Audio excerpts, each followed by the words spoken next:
Hi, இது என்னோட first full video vlog. இன்றைக்கி நம்ம இந்த வீடியோவில் பார்க்க போகிறது மோஸ்ட்டாக எல்லாருக்கும் பிடிச்ச சிக்கன் பிரியாணி தான். அது என் ஸ்டைலில் எப்படி பண்ணேங்கிறது தான் இந்த வீடியோவில் பார்க்க போகிறோம். பிரியாணி செய்ய ஸ்டார்ட் பண்ணுறதுக்கு முன்னாடி இதுக்கு தேவையான பொருள் எல்லாமே ரெடி பண்ணி வச்சிட்டோம். இப்போது அடுப்பு பற்ற வச்சு பிரியாணி பாத்திரம் வச்சு அதில் ஆயில், பட்டை, கிராம்பு, ஏலக்காய், சோம்பு, பிரியாணி இலை, பச்சை மிளகாய் இது எல்லாமே போட்டு நல்லா வதக்கிக்கணும். அது கூடவே நீட்டமாக அரிஞ்சு வச்ச வெங்காயம் போட்டு நல்லா கோல்டன் ப்ரௌன் வர வரைக்கும் வதக்கிக்கணும். இந்த வீடியோ ஆக்சுவலாக பொங்கல் டைமில் எடுத்தது. ஃபைனலாக இன்றைக்கி தான் என்னால் வாய்ஸ் ஓவர் கொடுத்து போட முடிஞ்சிச்சு. என் அக்கா அண்ணாலாம் பொங்கல் லீவுக்கு வந்திருந்தனால நானும் அங்கே போயிருந்தேன். அங்கே எடுத்த வீடியோ தான் இது. சின்ன வயசுலலாம் ஆனுவல் லீவ்னு வந்தாலே இங்கே தான் நான் எப்போவுமே வருவேன். இப்போது வெங்காயம் நல்லா வதங்கிருச்சு. இது கூட 4 tablespoon mutton masala, 2 tablespoon chilli powder add பண்ணிக்கணும். நான் செய்கிறது 1 kg ரைஸ்க்கான குவான்டிட்டி. நீங்கள் உங்கள் அளவுக்கு ஏற்ற மாதிரி ஆட் பண்ணிக்கோங்க.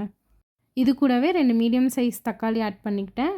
எனக்கு கர்ட் ஆட் பண்ணுறது பிடிக்காது. உங்களுக்கு வேணும்னா கர்டும் ஆட் பண்ணிக்கோங்க.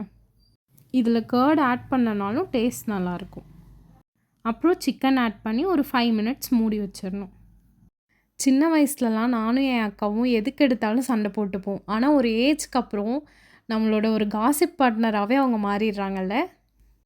எங்களுக்குள்ளே மோஸ்ட்டாக சண்டை வர்றதுக்கு காரணமே நைட் தூங்குறப்போ அம்மா என் கூட தான் தூங்கணும், அம்மா என் பக்கம் தான் திரும்பி தூங்கணுங்கிறதுக்காக தான் வருமே. இப்போ தான் இன்ஸ்டா ரீல்ஸ், யூடியூப் ஷார்ட்ஸ்னு நிறையா சித்தி லவ் ஹைப் கொடுக்குறாங்க. ஆனால் அப்போவே எங்கள் அம்மாட்ட நான் பார்த்துருக்கேன்.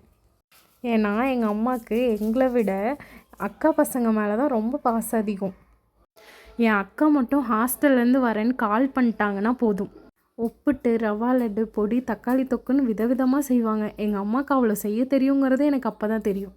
இப்படி சொல்லணுன்னா நிறையா சொல்லிகிட்டே போகலாம். சரி வாங்க நம்ம பிரியாணிக்கு வருவோம். கடைசியாக சிக்கன் வேகட்டும்னு ஒரு 5 மினிட்ஸ் மூடி வச்சுருந்தோம். இப்போது ஓப்பன் பண்ணிட்டு அதில் 2 tablespoon ginger garlic paste, அப்புறம் ஒரு கை அளவுக்கு கொத்தமல்லி, புதினா போட்டுடணும். இப்போது நல்லா கிளறி விட்டு தண்ணி ஆட் பண்ணிக்கணும். நான் சீரக சம்பா ரைஸ் எடுத்திருக்கேன். அதுக்கு 1 டம்ளருக்கு 2 டம்ளர் தண்ணி ஆட் பண்ணியிருக்கேன். அது கூடவே ஒரு 1/2 லெமன் புழிஞ்சு விட்டுட்டு தண்ணி ஒரு கொதி வந்ததுக்கப்புறம் அரிசி ஆட் பண்ணிடணும். ஒரு 5 மினிட்ஸ் அப்புறம் தம் போட்டுடலாம். சிம்லையே 15 மினிட்ஸ் வச்சு தம் உடைச்சோன்னா பிரியாணி ரெடி. நெக்ஸ்ட் வீடியோவில் பார்க்கலாம். பாய். இந்த மாதிரி இன்ட்ரெஸ்டிங்கான வீடியோஸ் பார்க்க மறக்காமல் லைக், ஷேர், சப்ஸ்கிரைப் பண்ணிக்கோங்க.